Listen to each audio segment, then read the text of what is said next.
آج رمضان المبارک کی 27ویں رات ہے۔ امام اعظم ابو حنیفہ رحمۃ اللہ علیہ سمیت بہت سارے بزرگ یہ فرماتے ہیں کہ یہی لیلۃ القدر کی رات ہوتی ہے۔ اگرچہ وہ اس بات کو طے نہیں کرتے، لیکن فرماتے ہیں یہی اکثر ہم نے اسی مقام پر لیلۃ القدر کو پایا ہے۔ نبی رحمت علیہ الصلوۃ والسلام نے صحابہ کرام علیہم رضوان کے سامنے گزشتہ امتوں کے احوال ذکر فرمائے کہ 1000 سال ان کی عمریں ہوتی تھی، 1500 سال تک وہ زندہ رہتے تھے۔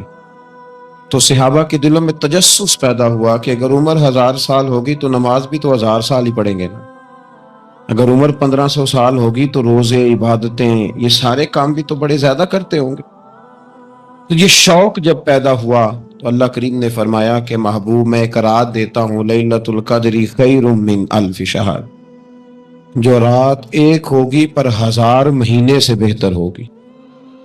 1000 مہینے سے یہ رات اگر کسی کو میسر آ جاتی ہے اور پھر وہ صدق دل کے ساتھ، یعنی توجہ کے ساتھ، انہماک کے ساتھ، احتساب کی نیت سے، گناہوں کی معافی کی نیت سے اگر وہ اس رات کا قیام کرتا ہے، عبادت کرتا ہے، ذکر کرتا ہے، دعا کرتا ہے، تو محبوب کریم علیہ السلام نے وعدہ فرمایا ہے کہ اللہ اس کے پچھلے سارے گناہوں کو معاف فرما دے۔ دین، شریعت، قرآن، اسلام یہ بحث کرنے نہیں آیا دنیا میں۔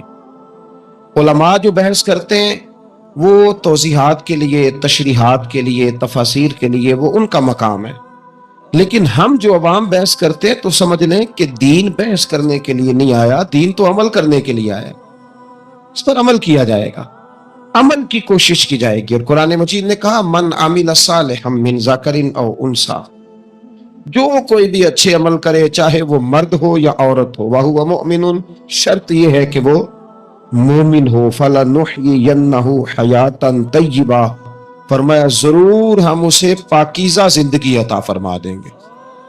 جو عمل والے لوگ ہوتے ہیں انہیں اللہ کون سی زندگی دیتا ہے؟ حیات طیبہ، پاکیزہ زندگی۔ اللہ پاک، صاف ستھری، غلاظتوں سے پاک زندگی دیتا ہے جو بندہ عمل کرتا ہے۔ توبہ کا مطلب یہ ہوتا ہے کہ میں پچھلے گناہ پہ شرمندہ ہوں اور آئندہ نہ کرنے کا پکا وعدہ کرتا ہوں۔ انسان ہے، وعدے کے باوجود بھی کہیں غلطی کر لیتا ہے تو اللہ معاف کرنے والا ہے، لیکن وہ ساری رات روتا رہا، ہر مسجد سے چیخنے کی آواز آئی، اس نے ساری رات مسجد میں رو کے گزاری، لیکن جھوٹ چھوڑنے کا اس کا ارادہ ہی کوئی نہیں۔ وہ تو کہہ رہا ہے 3 دن کا رمضان رہ گیا ہے، پھر میں نے دیکھ نہیں لینا تمہیں۔ فساد چھوڑنے کا اس کا پروگرام ہی کوئی نہیں۔ وہ تو میاں طے شدہ بات ہے کہ سویرے وہ دکان پہ جائے گا اور صبح جو بیسن بیچے گا نا سموسے اور پکوڑے کے لیے، اس میں بھی ملاوٹ کرنے کا ارادہ رکھتا ہے۔ تو یہ ساری رات توبہ توبہ کہنے کا کیا مطلب ہوا؟ کھل کے ساری رات اس نے توبہ توبہ کی۔ حضرت عمر فاروق رضی اللہ تعالیٰ عنہ کے بارے میں امام ابن جوزی نے لکھا ہے کہ رات کو نا گھر کے اندر بیٹھے بیٹھے اچانک رو پڑے حضرت عمر، 62 سال عمر ہے، خلافت کے آخری ایام چل رہے تو رو پڑے ایسے ہی گھر میں بلا وجہ ہی۔ آپ کی اہلیہ نے، زوجہ نے بیٹے کو اٹھایا، فرمایا پتہ کرو تمہارے باپ کو کیا مسئلہ ہے، کہیں کوئی تکلیف تو نہیں، درد تو نہیں، صاحبزادے آئے؟ ابا جی کیا بات ہے؟ فرمایا اماں کو بلاؤ۔ سب لوگ جمع ہو گئے تو جناب عمر فاروق رضی اللہ تعالیٰ عنہ فرمانے لگے کہ بیٹھو میرے ارد گرد۔ سب بیٹھ گئے تو فرمانے لگے آج جب میں مسجد سے نکلا تھا تو میرے نبی پاک کے سچے صحابہ، سچے رسول کے سچے صحابہ، حضور کے سچے غلام یہ کہہ رہے تھے کہ عمر بڑا ہی اچھا ہے، عدل والا ہے، انصاف والا ہے۔ تو ابا جی اس میں رونے والی کیا بات ہے؟ تو فرمانے لگے ڈر یہ لگتا ہے کہ باہر تو میں اچھا تھا، کہیں گھر میں تو نہیں کوتاہیاں کرتا رہا۔ میری بات پہ توجہ کرنا، کہیں گھر میں آپ باتیں سن لیں تو شاید جتنی میں کرتا ہوں دوسرا کر ہی کوئی نہ سکے، لیکن جب عمل کے راستے پہ ہم نکلتے ہیں تو وہ مسدود ہے، وہ بند ہے۔ عمل کس نے کرنا ہے؟ آپ کوئی آیت پڑھیں تو یہاں غلطی نکالنے والے 20 لوگ مل جائیں گے، 20 لوگ، لیکن اس آیت پہ عمل کرنے والے کتنے ملیں گے؟ تو حضرت عمر فاروق رو رہے تھے، کہنے لگے کہیں تمہارے حقوق تو نہیں پامال کرتا رہا۔ تو آپ کی اہلیہ نے جب سنا تو وہ کہنے لگی عمر مجھے تو بڑا پرانا شکوہ ہے، آپ کا جاہو جلال اتنا تھا میں بات نہیں کر سکی. عمر تم نے سارا دن مسجد میں گزار دیا اور ساری رات نقاب اوڑھ کے مدینے کی گلیوں میں گزار دی. میں تو زندگی کی کوئی خوشی دیکھ ہی نہیں سکی. چاہ تو میرے اندر بھی تھے نا کہ میرا شوہر کچھ گھڑیاں بیٹھتا, کہیں مجھے لے کے جاتا, تو میں تو کچھ نہیں دیکھا, مجھے بڑا شکوہ ہے. تو حضرت عمر کہنے لگے چل اللہ کی رضا کے لیے معاف کر دے. بھئی معافی بیوی سے نہیں مانگی جا رہی, معافی اپنی غلطی کی مانگی جا رہی. یہ سمجھ لو, بیوی کے لیے تو خاوند کا بہت بڑا مقام ہے نا, لیکن یہاں غلطی کس بات کی ہے؟ اپنی کمزوری پر غلطی کا اعتراف کر کے معذرت کا سوال کیا جا رہا ہے. تو حضرت عمر کہنے لگے معاف کر دے. تو اہلیہ کہنے لگی میں نہیں معاف کرتی,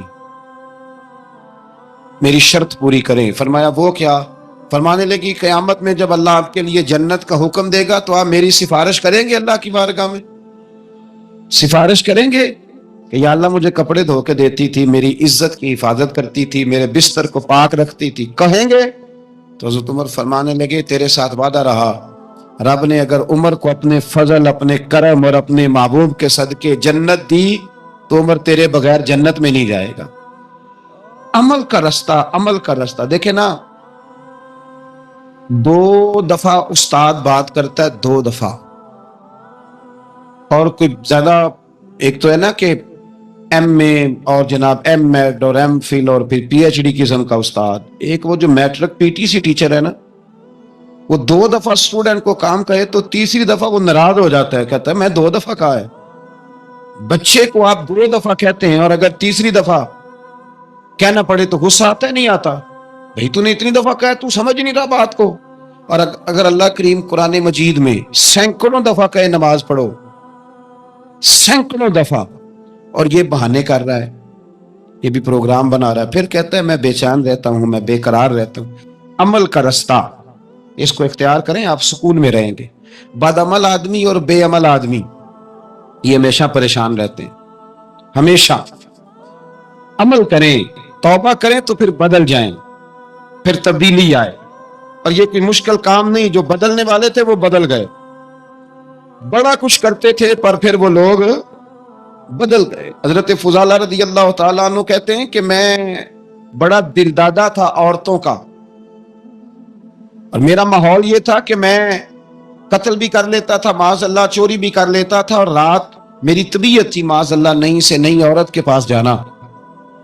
کہتے ہیں ابو جہل نے اعلان کیا کہ جو نبی پاک علیہ السلام کا سر اقدس معاذ اللہ کاٹ کے لائے گا, نقل کفر, کفر نہ باشد, 100 سرخ اونٹ انعام ملے گا. تو میں نے ارادہ کر لیا کہ میں بہت سارا انعام حاصل کروں گا. قرآن مجید میں نا اللہ فرماتا ہے کہ بہت سارے لوگ ایسے ہیں جنہیں اگر میں رزق میں کشادگی دے دوں, زیادہ پیسے دے دوں, فرمایا باغی ہو جائیں, وہ سرکش ہو جائیں. یہ بہت سارے لوگوں کو جو اللہ تبارک و تعالیٰ اعتدال میں رکھتا ہے تو یہ ان کے لیے بہتر ہے. ہر بندہ دولت کے ہوتے ہوئے نیک ہو سکتا, تو یہ اللہ اگر رکھتا ہے نا اعتدال میں تو شکر کرے اللہ کا, ورنہ تو لوگ عیاشیاں کریں, پتہ نہیں کیا کچھ کر گزرے. تو حضرت فضالہ کہتے ہیں کہ میں نے خنجر تیار کیا اور میں نے بغل میں اس کو چھپایا, اوپر میں نے چادر اوڑھ لی. اب مجھے پتا تھا ظہر کی نماز کے بعد نبی پاک صلی اللہ علیہ وسلم طواف کعبہ کے لیے, بیت اللہ شریف کے طواف کے لیے جاتے ہیں. کہتے ہیں میں بھی اس طرف بڑھا, رستے میں نا وہ خاتون جس کے گھر میں نے رات آنا تھا, میں نے دروازے پہ دستک دی. میں نے کہا کہ تیار رہنا, تیار رہنا, آج میں بڑے پیسے لے کے آؤں گا. اسے میں نے یہ کہا اور پھر میں چلا گیا بیت اللہ شریف کا طواف کرنے. کہتے ہیں اللہ کے محبوب بھی طواف کر رہے تھے تو میں نے بھی طواف شروع کر دیا. ارادہ یہ تھا کہ جہاں نبی پاک علیہ السلام میرے قریب سے گزریں گے تو موقع پا کر میں حضور کے جسم اقدس پر خنجر کھوپ دوں گا اور معاذ اللہ شہید کر دوں گا. کہتے ہیں حضور ایک دفعہ بھی میرے پاس سے گزرے تو میں ہمت نہ کر سکا, دوسری دفعہ بھی پاس سے گزرے تو میں ہمت نہ کر سکا, تیسری دفعہ بھی گزرے تو میں ہمت. نبی کریم صلی اللہ علیہ وسلم 2-3 دفعہ گزرے تو فرماتے ہیں کہ مجھے موقع نہ ملا, اس لیے کہ حضور فرماتے ہیں اللہ نے روب کے ساتھ میری مدد فرمائی, دشمن پر میرا روب طاری ہو جاتا. فرماتے ہیں جب چکر پورے ہو گئے تو محبوب کریم نہ چھٹے چکر پہ فرمانے لگے فضالہ چکر ایک رہ گیا ہے, بے خبر ہو جو غلاموں سے وہ آقا کیا ہے, ایک پھیرا رہ گیا ہے. کہتے طواف مکمل ہو گیا تو محبوب میرے قریب آئے, فرمایا وہ کام کرتے کیوں نہیں جس کے لیے آئے تھے؟ میں نے عرض کی یا رسول اللہ کون سا کام, کیسا کام؟ اندر تو چور تھا نا.